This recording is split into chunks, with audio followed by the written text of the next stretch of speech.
Bom, então vamos falar do Alexandre de Moraes, Andresa? Vamos. Só pra Sempre gente não ele. perder o hábito. Só pra A gente gente não tem uma perder o hábito. certeza na vida, que o Alexandre de Moraes será citado nesse programa diariamente. Isso a gente garante. Já que uma imagem fala mais que 1000 palavras, a gente tem o vídeo do Moraes no ponto, Maria? Tá bom. Enquanto a gente não tem o Vamos vídeo, comentar? vamos sim. Bom, o ministro Alexandre de Moraes acabou falando nessa semana sobre o trabalho do Supremo Tribunal Federal, falou sobre os órgãos do Brasil, enfim, sobre o sistema democrático brasileiro e que o Supremo Tribunal Federal também pode errar. O ministro chegou a dizer, né, Andresa, que o Supremo Tribunal Federal é feito por homens e que pode errar. Pode, os ministros podem errar e que por isso mesmo existem os outros ministros para referendar uma decisão. Mas a decisão da prisão domiciliar do Bolsonaro não foi referendada. Pois é, foi a primeira vez, né, que o ministro, vou ler a frase dele aqui, nele, enquanto a gente não acha um vídeo, que ele fala o seguinte: nós realmente podemos, com erros e acertos, porque isso faz parte de qualquer instituição composta por seres humanos. Exatamente por isso, o judiciário é um órgão colegiado para que uns corrijam os erros e equívocos dos outros. Mas nós podemos comemorar que a independência e a autonomia dadas ao Poder Judiciário pela Constituição de 88 garantiram o fortalecimento das instituições, a democracia no Brasil e fortaleceu as instituições. Então, o Moraes, ele não está dizendo eu errei em algum momento, ele não está falando isso, mas de uma certa forma ele está dizendo, né, que a instituição é feita por homens e que todo mundo pode errar. E aí, de uma certa forma, porque ele está ali dentro da instituição, fazendo parte disso. É a primeira vez, Neila, que o Alexandre de Moraes se coloca dessa forma. Isso tem tudo a ver com o que está acontecendo no Supremo nesses últimos dias. O Alexandre de Moraes tomou a decisão, né, como você colocou, da prisão domiciliar do Bolsonaro, sem que o Bolsonaro tivesse sido condenado. Ele considerou que o Bolsonaro confrontou uma das medidas cautelares que ele colocou para o Bolsonaro, que é não dar entrevistas que possam ir para as redes sociais, não se manifestar de uma forma que isso vá para as redes sociais. O Bolsonaro descumpriu isso na avaliação do Moraes, e o Moraes colocou ele em prisão domiciliar sem conversar com seus colegas. O Moraes precisava conversar com os colegas do Supremo para tomar essa decisão?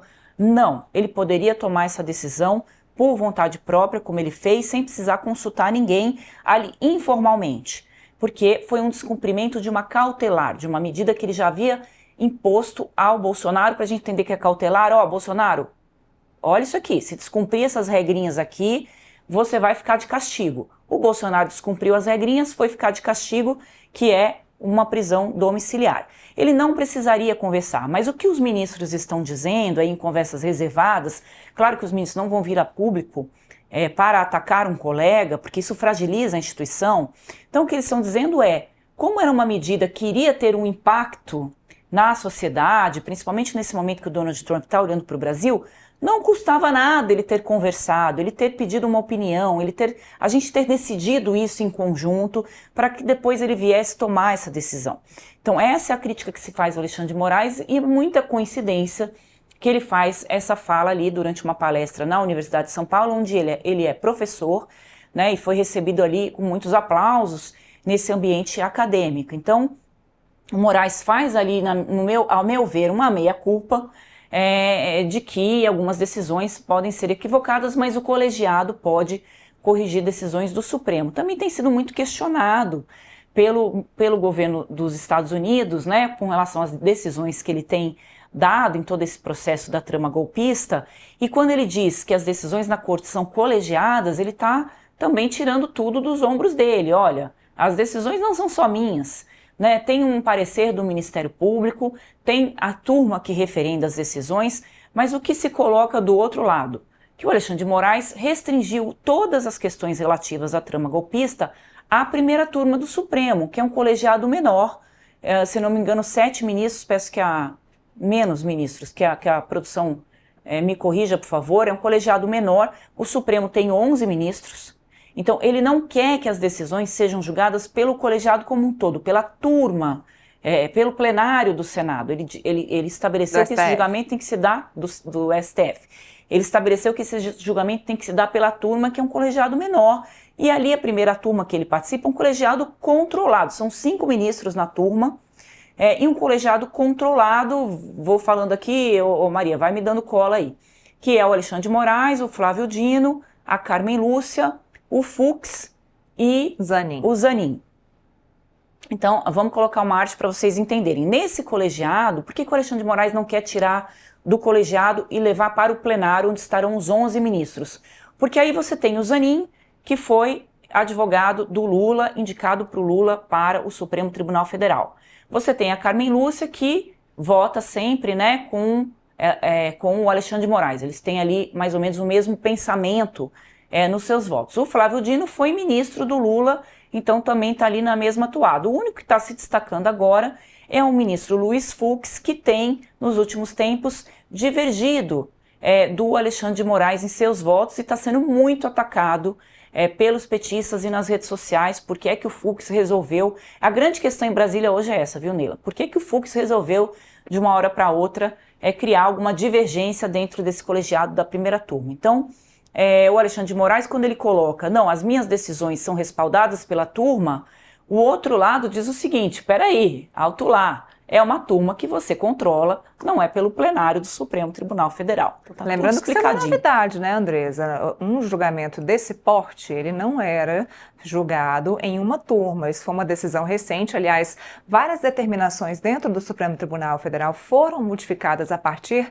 das fake news e, enfim, chegando até esse julgamento específico do ex-presidente Jair Bolsonaro, como as próprias defesas de todos os réus da trama golpista alegaram isso. Olha, ministro, inclusive para o presidente Barroso, olha, presidente, por que que agora um caso envolvendo um ex-presidente da República, que é a autoridade maior, máxima do executivo do país, vai ser julgada por uma turma? Por que que isso não vai ser julgado pelo plenário da Casa com 11 ministros, quando o ex-presidente e todos os demais réus teriam mais possibilidades de defesa?